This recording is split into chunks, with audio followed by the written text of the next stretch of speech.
And welcome to Shmooze Views Toward Observant Judaism.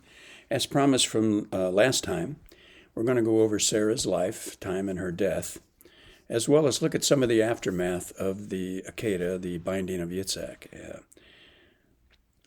Got some interesting things that have always, I've thought about over the years when it comes to this attempted sacrifice of Yitzhak by Abraham, his father, and the effect it may or may not have had on Sarah, if she knew or didn't know about it. But first, before we get into the aftermath of the Akedah, let's take a look at the life of this very famous matriarch and the first mother of the children of the Jewish people. When Sarah died, she lived in Kiryat Arba, or what is known as Hebron. Abraham did not live with her at the time. There are several traditions surrounding the events that led up to this separation.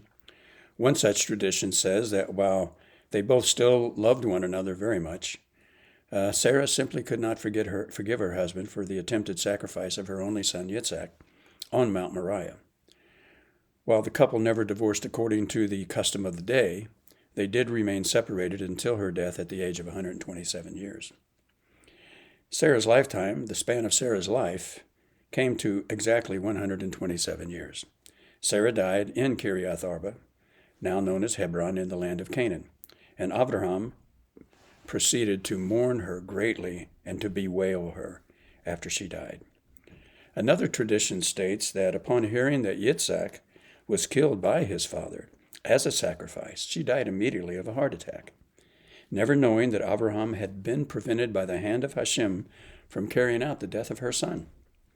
This tradition, however, fails if the age of Yitzhak at the time of the sacrifice was 37 years.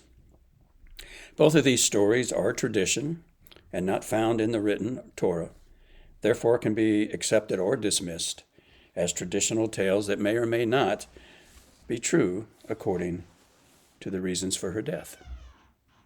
Now, one of the things we do want to look at is the Akedah aftermath. The story of the Akedah, the binding of Yitzhak, on the altar, the telling is very specific on mentioning more than once that Abraham and Yitzhak went up to Mount Moriah together and were in mutual agreement on the sacrifice. However, upon descending from the mount, the Torah says that only Abraham returned to his two servants, who had stayed behind with the donkey, and he, not Yitzhak, went on to Beersheba, where he dwelt. We know from the Torah that Sarah's tent was in Hebron.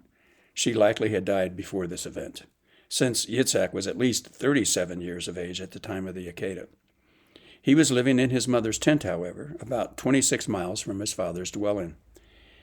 It was 3 years later that he married Rivka and took her into his mother's tent and knew her as his wife.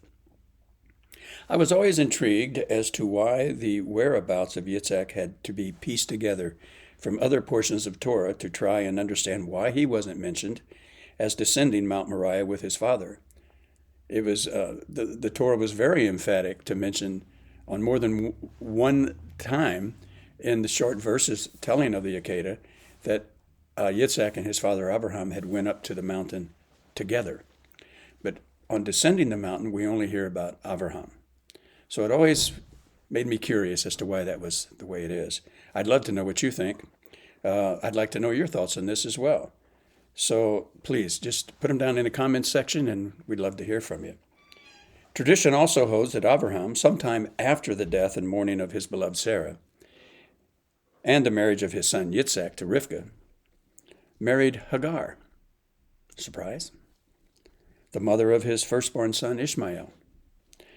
In the Torah, it says that the woman called Keturah is said to is the woman that he married after the death of Sarah.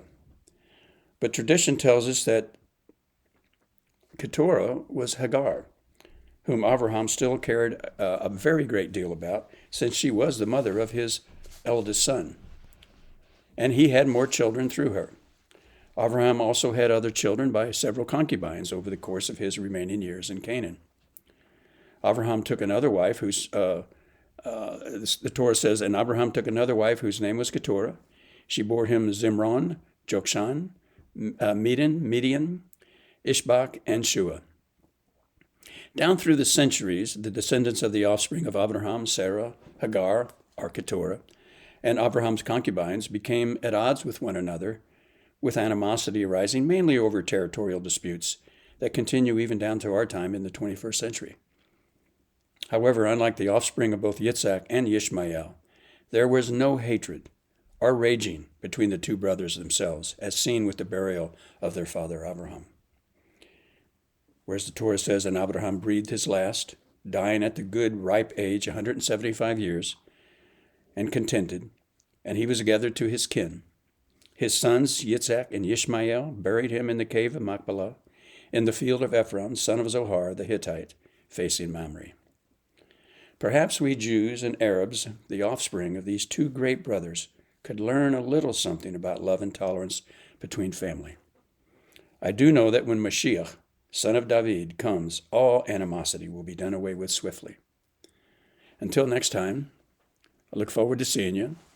Be sure to hit that subscribe button to become a member of this YouTube channel. Also, if you hit that like button, hit the thumbs up button, that will let others know about this site, and maybe they will come and visit as well.